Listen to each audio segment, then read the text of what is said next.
નમસ્કાર મિત્રો, 8મા ધોરણમાં અભ્યાસ કરતા વિદ્યાર્થીઓ માટે એનએમએમએસ પરીક્ષાની ઓફિશિયલ જાહેરાત આવી ગઈ છે. આ એક સ્કોલરશિપ પરીક્ષા છે જેમાં પાસ થઈને મેરિટમાં આવનાર વિદ્યાર્થીઓને ધોરણ 9થી 12 સુધી 4 વર્ષ સુધી સરકાર દ્વારા વાર્ષિક 12,000 રૂપિયા લેખે કુલ 48,000 રૂપિયા સ્કોલરશિપ મળે છે. ભણવામાં હોશિયાર વિદ્યાર્થીઓ ધોરણ 9થી 12 સુધીનો અભ્યાસ સારી રીતે પૂર્ણ કરી શકે અને આર્થિક સ્થિતિના લીધે એને અભ્યાસ છોડવો ન પડે એટલા માટે કેન્દ્ર સરકાર દ્વારા આ એક સ્કોલરશિપ પરીક્ષા લેવાય છે. એનએમએમએસનું પૂરું નામ છે નેશનલ મીન્સ કમ મેરિટ સ્કોલરશિપ સ્કીમ. રાજ્ય પરીક્ષા બોર્ડ ગાંધીનગર દ્વારા આ પરીક્ષાનું આયોજન થાય છે અને મેરિટમાં આવનાર વિદ્યાર્થીઓને દર મહિને 1,000 રૂપિયા લેખે વાર્ષિક 12,000 રૂપિયા સ્કોલરશિપ મળે છે. આવી રીતે ધોરણ 9, 10, 11 અને 12 આ 4 વર્ષ સુધી સ્કોલરશિપ સીધી એમના બેંક એકાઉન્ટમાં મળે છે. આ પરીક્ષાને લગતી બધી માહિતી આ વિડીયોમાંથી તમે જાણી શકશો. નમસ્કાર મિત્રો, આપનું સ્વાગત છે પૂરણ ગોંડલિયા યુટ્યુબ ચેનલ પર, જ્યાં તમે મેળવો છો એજ્યુકેશનલ ડિજિટલ નોલેજ અને રોજિંદા જીવનમાં ઉપયોગી માહિતી સરળ ભાષામાં. સૌથી પહેલા જે વિદ્યાર્થીઓ પરીક્ષા આપવા માંગતા હોય તો તારીખ 10/11/2025 થી 22/11/2025 સુધી ઓનલાઈન ફોર્મ ભરી શકે છે. આ એનએમએમએસ પરીક્ષાની સંભવિત તારીખ છે 3/1/2026. ફોર્મ રાજ્ય પરીક્ષા બોર્ડની આ ઓફિશિયલ વેબસાઇટ ઉપર ભરવાનું છે અને ફોર્મમાં બધી જ વિગત અંગ્રેજીમાં ભરવાની છે, એ ખાસ ધ્યાન રાખવું. હવે આ પરીક્ષા કોણ કોણ આપી શકે? તો આ પરીક્ષા આપવા માટેના સરકારના 3 ક્રાઇટેરિયા છે, જેમાં સૌથી પહેલા નંબર 1, સરકારી પ્રાથમિક શાળા અથવા તો ગ્રાન્ટેડ પ્રાથમિક શાળામાં હાલમાં 8મા ધોરણમાં અભ્યાસ કરતા હોય એ વિદ્યાર્થીઓ જ આ પરીક્ષા આપી શકશે. પ્રાઇવેટ સ્કૂલ એટલે કે સેલ્ફ ફાઇનાન્સ સ્કૂલમાં કે કેન્દ્રીય વિદ્યાલય કે જવાહર નવોદય વિદ્યાલયમાં જે વિદ્યાર્થીઓ અભ્યાસ કરે છે એ વિદ્યાર્થીઓ આ પરીક્ષા નહીં આપી શકે. નંબર 2 છે જનરલ કેટેગરી અને ઓબીસી કેટેગરીના વિદ્યાર્થીઓને 7મા ધોરણમાં ઓછામાં ઓછા 55% ગુણ હોવા જોઈએ અને એસસી કે એસટી કેટેગરીના વિદ્યાર્થીઓને ઓછામાં ઓછા 50% ગુણ સાથે પાસ હોય તો એ પરીક્ષા આપી શકે છે. નંબર 3, વિદ્યાર્થીના વાલીની વાર્ષિક આવક 3.5 લાખ રૂપિયાથી વધારે ના હોવી જોઈએ. આ પરીક્ષાના ઓનલાઈન ફોર્મ ભરતી વખતે આવકના દાખલાની જરૂર પડશે. આ દાખલો જો તમે અગાઉથી કઢાવેલ હોય તો એની તારીખ ખાસ ચેક કરી લેવી, કારણ કે દાખલાની વેલિડિટી 3 વર્ષ સુધી જ માન્ય ગણાય છે. તો આ 3 ક્રાઇટેરિયામાં જે વિદ્યાર્થી આવતા હોય એ જ આ પરીક્ષા આપી શકશે.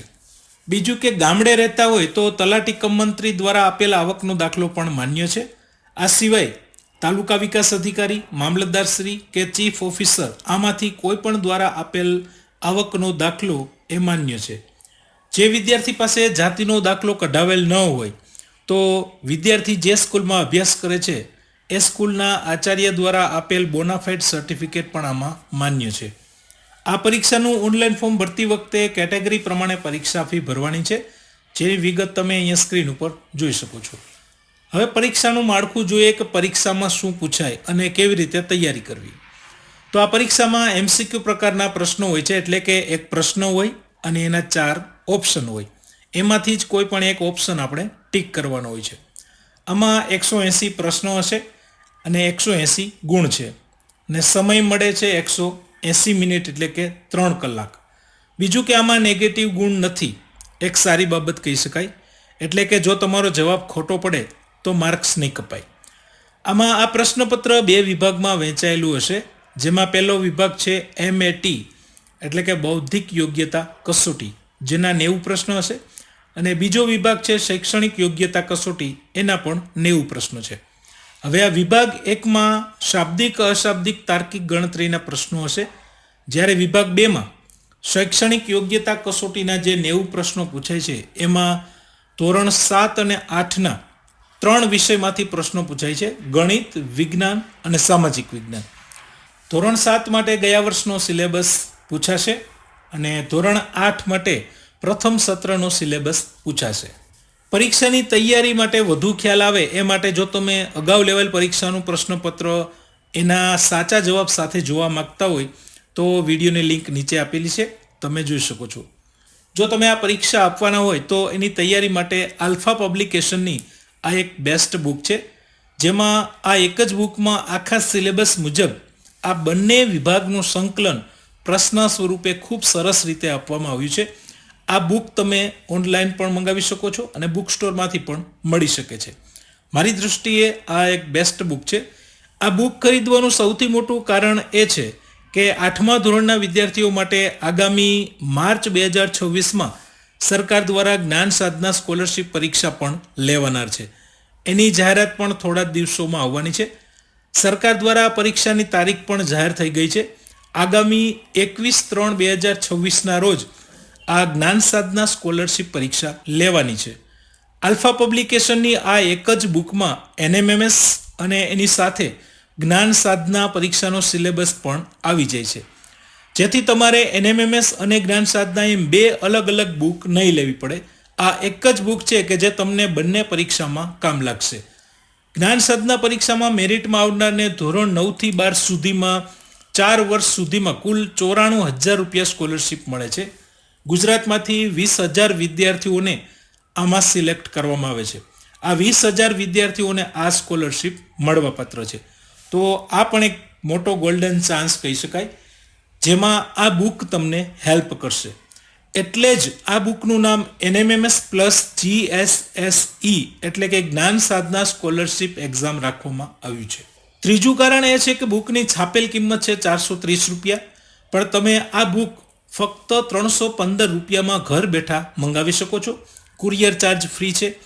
આ માટે વોટ્સએપમાં જઈને નૂતન NMMS પ્લસ જ્ઞાન સાધના બુક જોઈએ છે આટલું લખી અને અહીંયા આપેલા નંબર ઉપર તમારે મેસેજ કરવાનો છે. પછી તમને સામેથી જે જવાબ મળે એ પ્રમાણે તમારે રિપ્લાય આપવાનો છે. જો તમે ફક્ત NMMS પરીક્ષાની જ બુક મંગાવવા માંગતા હોય, સાથે જ્ઞાન સાધના ન જોઈતી હોય, તો એની કિંમત છે ફક્ત 170 રૂપિયા. એ પણ તમે આવી જ રીતે ઘર બેઠા મંગાવી શકો છો. સ્કૂલ તરફથી આવતા વધારે બુકના ઓર્ડર પર વધારે ડિસ્કાઉન્ટ કરી આપશે. બીજું કે આ પરીક્ષામાં ક્વોલિફાઈડ થવા માટે જનરલ અને OBC કેટેગરીના વિદ્યાર્થીઓએ બંને વિભાગના મળીને કુલ 40% માર્ક્સ મેળવવા પડશે. 40% એટલે કે 180માંથી ઓછામાં ઓછા 72 માર્ક્સ લાવવા જરૂરી છે. SC તથા ST કેટેગરીના વિદ્યાર્થીઓને બંને વિભાગના મળીને 32% માર્ક્સ એટલે કે ઓછામાં ઓછા 58 માર્ક્સ લાવવા પડે, ત્યારે જ એ ક્વોલિફાઈડ થાય છે. આ ક્વોલિફાઈડ માર્ક્સ મેળવનાર વિદ્યાર્થીઓમાંથી પછી જિલ્લા વાઇઝ અને કેટેગરી વાઇઝ સરકાર દ્વારા મેરિટ તૈયાર થાય છે અને મેરિટમાં આવનાર વિદ્યાર્થીઓને આ સ્કોલરશિપ મળે છે. વિદ્યાર્થીઓની સંખ્યાના આધારે તાલુકા કક્ષાએ આ પરીક્ષા કેન્દ્રો રાખવામાં આવશે, જ્યાં વિદ્યાર્થીઓને પરીક્ષા આપવાની થશે. વિદ્યાર્થીના વાલી તરીકે તમે વિચારતા હોય કે આ પરીક્ષામાં ઓનલાઈન ફોર્મ કેવી રીતે ભરવું, તો તમારે ચિંતા કરવાની જરૂર નથી, કારણ કે આ પરીક્ષાના ફોર્મ ભરવાની સંપૂર્ણ જવાબદારી વિદ્યાર્થી જે સ્કૂલમાં અભ્યાસ કરે છે એ સ્કૂલની છે. એટલે કે સ્કૂલમાંથી જ આ ફોર્મ ભરી આપવામાં આવશે. તો મિત્રો, આશા છે કે વિડીયોમાં આપેલ માહિતીમાં તમને ખ્યાલ આવી ગયો હશે. છતાંય આપને કોઈ પ્રશ્ન હોય તો કોમેન્ટમાં જણાવી શકો છો.